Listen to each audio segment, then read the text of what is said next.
Okay, so our project was walking to the history of West Greenville, and you can go to the next slide. So this Jane's Walk is based on Jane Jacobs and her commitment to creating a true community through shared experiences, stories, and new connections with neighbors. With the help of community members, our group decided the theme of our walk will be on the history of West Greenville. West Greenville presents a history that many people who are not from the area are unaware of completely.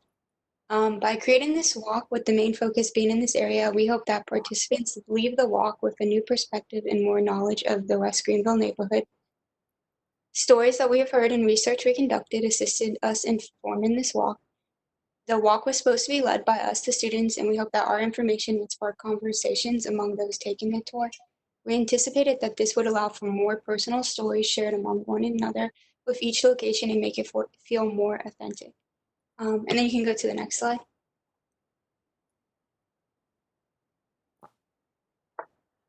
We created a public announcement for this event, stating that on Saturday, May 2nd at 10:30, or in our case, today, May 6th at 9 o'clock in the morning, please join the EC Community Planning students along with local community leaders on an educational walking tour around West Greenville.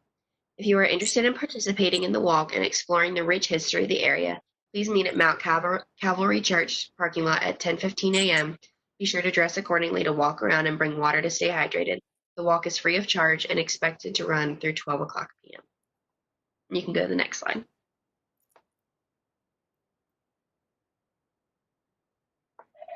These are our stop locations and a map showing in order how the walk will go. And you can see the map on your right. And you can go to the next slide. Okay, cool. I'm going to read about Mount Calvary a little bit. It is the church is located at 411 Watauga Avenue on the opposite side of West Greenville from where the church was first established. The original church was built in 1908 and it has served as a place of worship for the West Greenville community until 2015.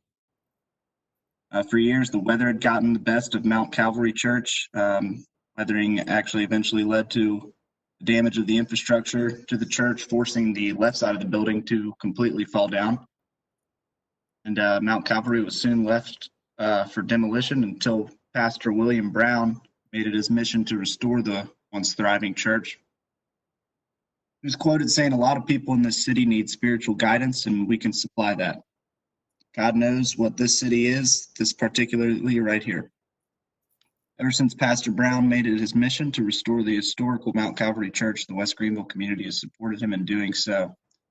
Through fundraising events, donations, and the honorable work done by Pastor Brown, Mount Calvary Church will soon again be a sign of hard work and in community engagement in West Greenville. For now, the church is continuing their worship on Watauga Avenue until further plans are moved with the original site of the church. Picture of the front of Mount Calvary right there.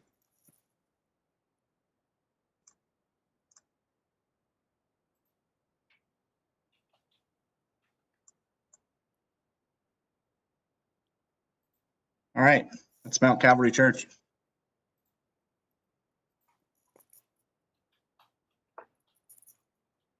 The Beatrice May Floral Park is located at 1100 Farmville Boulevard and is specifically the parcel of land located between Tyson Street and Davenport Street. The park is part of the City of Greenville's Parks and Recreation locations and was in fact donated and named in honor of Mrs. Beatrice May in 2002 for her contributions to the community. Mrs. May was a former educator and an enthusiastic reader, as well as a regular columnist for the Daily Reflector. Another local educator located in Winterville, North Carolina, Rebecca Hamill, wrote about her interactions with Mrs. Beatrice May for Black History Month in 2018. She spoke about how May lived to help others in any way that she could, and even quoted May saying, "Perpetual optimism is a force multiplier."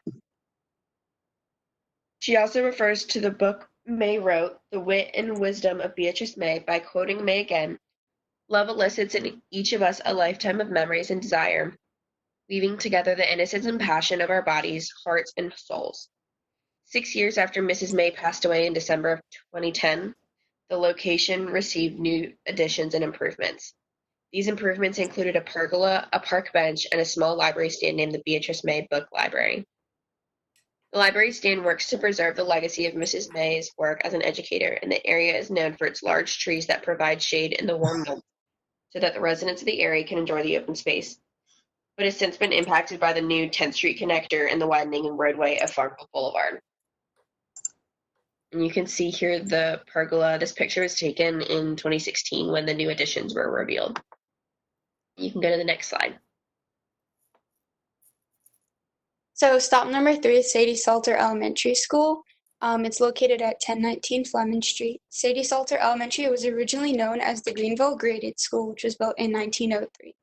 In the 1920s, it burned down and Fleming Street School was built in its place. It was a school for African American children during segregation, and that's what this photo is of, Fleming Street School.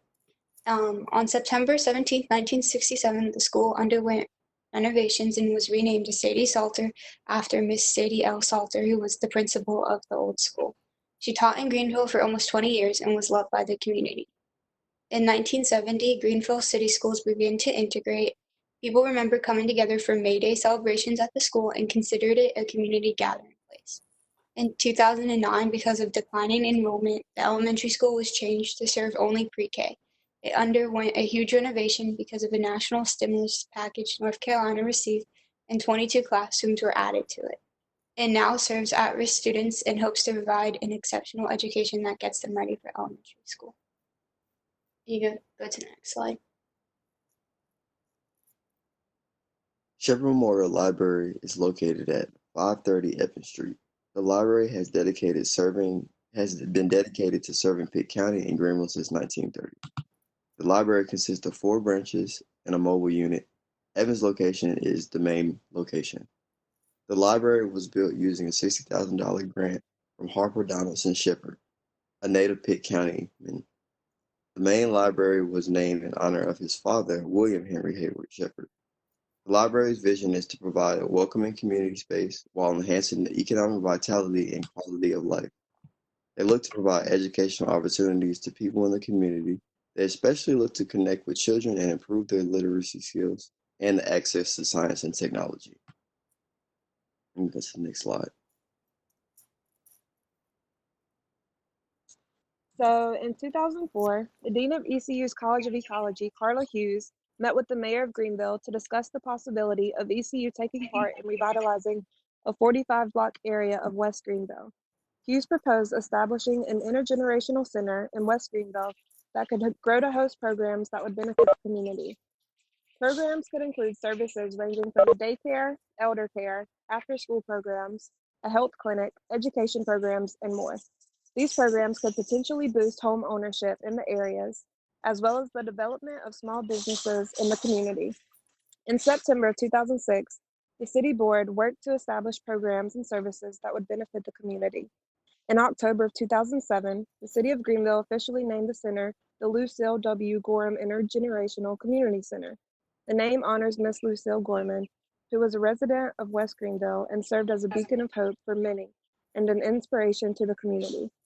The mission of the Intergenerational Community Center is to increase home ownership, stimulate small business vitality, create jobs, and promote family well-being. We strive to engage residents in West Greenville in the revitalization of the Perkinstown/Cherry View district by providing opportunities for affordable housing and safe and visually rich neighborhoods while preserving the cultural fabric and heritage of the community and improving the quality of life for the residents. Next slide.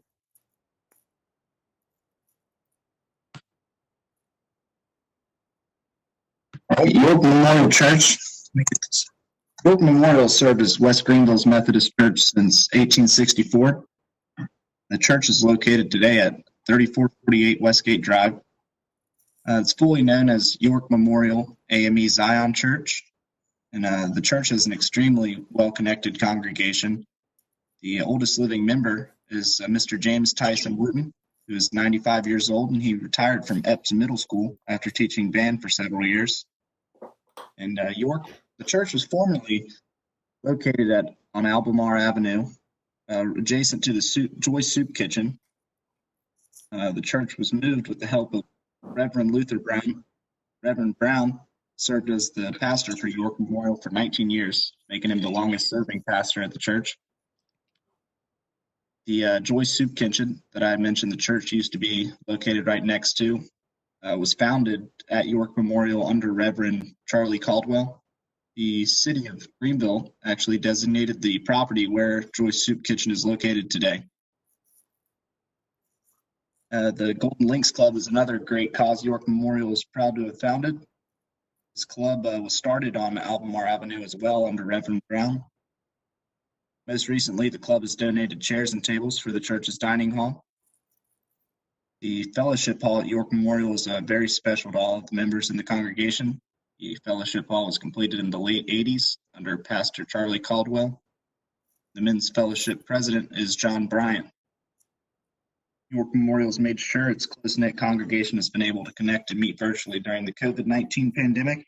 The current pastor, Letitia Hill Goddard, gives a sermon via Zoom on Sundays and Wednesdays, one at 7 a.m. and 6 p.m. And Reverend Letitia has made sure her members of York Memorial are healthy and keeping their spirits high, as well as the West Greenville community. Pastor Letitia Hill has been providing cases of chicken to families in West Greenville that are in need during these times. Just shows how well connected that church really is. That's York Memorial. So now we've walked through some of the most important historical parts of the area and have arrived at the Epps Recreation Center. Epps holds a strong historical importance to the citizens of the West Greenville community, and although we're not able to obtain everything from the community members themselves, it was emphasized during the outreach meeting just how important the school was to this community and even the location's significance as well. Prior to the building being a recreation center, it was C.M. Epps High School before most of the structure was tragically ruined in a fire in the early 1970s. Everything except for the gymnasium remained, and this was the beginning of how the recreation center became what it is known as today. As the property holds many memories for the West Greenville neighborhood, it remains easily accessible for all the community members to use.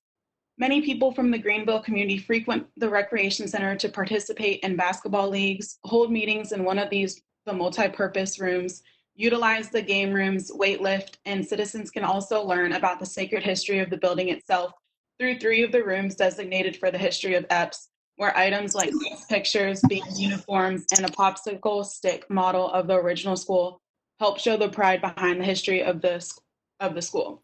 The Epps Recreation Center also has 3 designated rooms to the Police Athletic League, which is a youth outreach program through the Greenville Police Department to provide for the underserved youth through an after-school program where students have time to work on homework, enjoy a snack, and participate in fun things to do, all while building a relationship with police officers.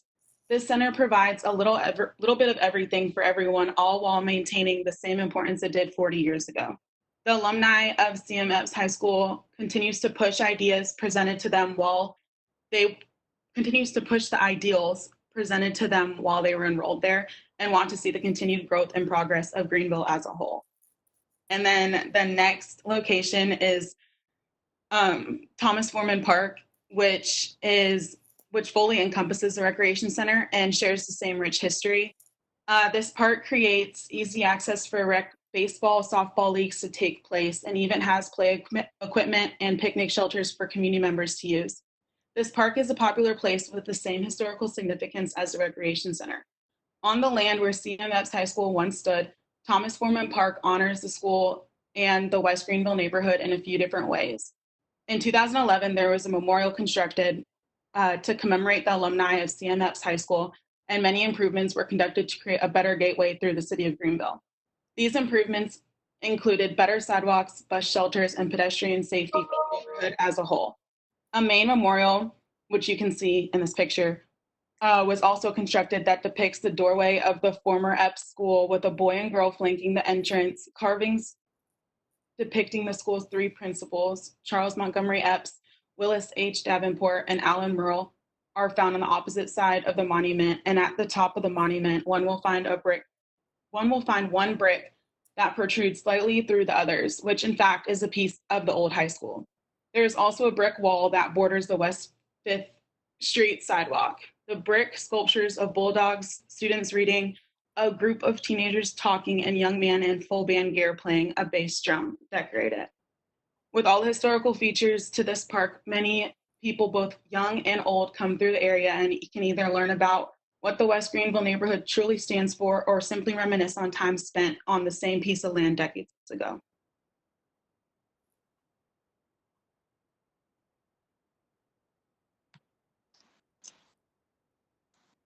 So, in conclusion, the West Greenville neighborhood for years has been seen with an extremely negative connotation, and no matter how many years have gone on, many still hold this reputation to be true. Jane Jacobs walks are brought to communities to end these stigmas, and they are believed to be a great way to help put people in touch with their environment and with the people who live in their community. Through this walk, citizens not familiar with the actual stories, history, and growth that have taken place over the years will be educated in an innovative way. Through our walk, we hope to entice people of all backgrounds to join us on the tour. So yeah, that's it.